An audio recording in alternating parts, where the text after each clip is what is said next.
Hello and welcome to another episode of the Magic the Gathering Arena Run. Today we're going to take our first foray into competitive constructed. With what we learned from the previous stock decks, what we're going to do is we're going to send off this previous run. Now with the introduction of Kaladesh and Aether Revolt, it gave me an opportunity to make a few additional changes. Most notably are the additions of Fatal Push and Gifted Aetherborn. However, what this does is it actually adds a significant amount of pressure. When we last edited the deck in our postmortem, we're actually heavier white, more like 50-60% white to 30-40% black. Now with the deck as it is, we're actually close again to a 50-50. So we're actually pressuring our mulligans a lot. We're also pressuring our mana base a bit. We originally depended a lot on Shafet Dunes, but we also need to focus on having a lot of initial black mana. So I opted to split the Shafet Dunes and If Near Dead lands 1/1. We still kept most of the basic stuff. Instead of the 4 of Sky Marcher Aspirant, I split them between 2/2 with Vicious Conquistador. Actually, the Conquistador is an important decision considering that now with the finish of Pete Pro Tour Dominaria, we Goblin Chain Whirler costs 3 red mana, comes down to 3/3, but deals 1 damage to each creature your opponents control. It's gonna wipe our board a bit, so having some early threats that have more than 1 toughness is interesting.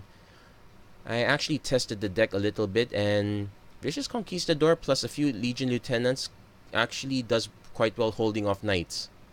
So we have that as our main base, but wait for it, we now also have a sideboard as well. That's one of the other additions. So I made a few. So basically have a few copies of Duress in case we need to hit our opponent's hand. 1 copy of Sorceress Spyglass, because the one deck I always seem to have a problem is the deck that has lots of control and just spams Planeswalkers. Basically it's the Super Friends type deck.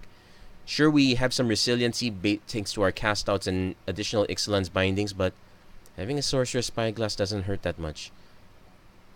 It's also an opportunity to add some extra copies of Fumigate. I know we are the aggro deck, but we could actually play some sort of control if we need to. I guess we could just flood with even more creatures, I suppose. But right now, this is the tester we're going to do. So the important things I tested this a little bit. Important things I learned is how to use our Forerunner of the Legions properly. Basically, most of the time we'll be making decisions between tutoring up a Legion Lieutenant or tutoring up a Sanctum Seeker, which 4 mana 3/4, but whenever a vampire you control attacks, it drains the opponent for 1 life. It's either one of these two or Vona, Butcher of Magan, which is pretty much our control element. Aside from our castouts and Ixalan's bindings.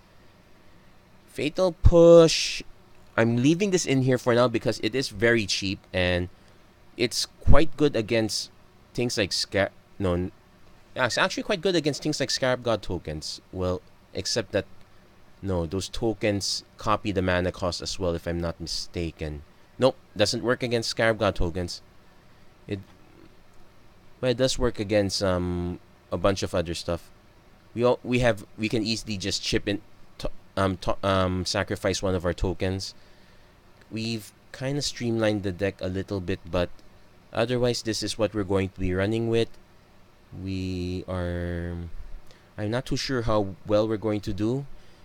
With the way competitive constructed is going, you kind of want to at least win 2 matches. That's the bare minimum. We want to win at least 2 matches. At least gives you parity on your entry fee. So here's to it. Now, one quick note is that I don't have that many rare wild cards, so I did not invest in the full set of isolated chapels. I actually started with the enemy colored lands first because I could kind of cheat a bit with the fast lands from Kaladesh. Basically, they are enemy colored lands. They come into play tapped if it is unless it is one of your first 3 land drops. Basically, if it enters the battlefield, it's your third land. It stays, or second land, or first land. It stays untapped. If you have more lands than that, when it enters, it enters tapped. So I kind of used one of those. I only had one isolated chapel, and I just filled the other 2 with the with the uncommon enters the battlefield tap lands. So we'll see how it goes. And if you like what you see, please don't forget to like and subscribe. And please wish me the best of luck. I am actually quite nervous running this one. I don't know how well we're going to do post sideboard. I'm not even sure what our sideboard strategy is.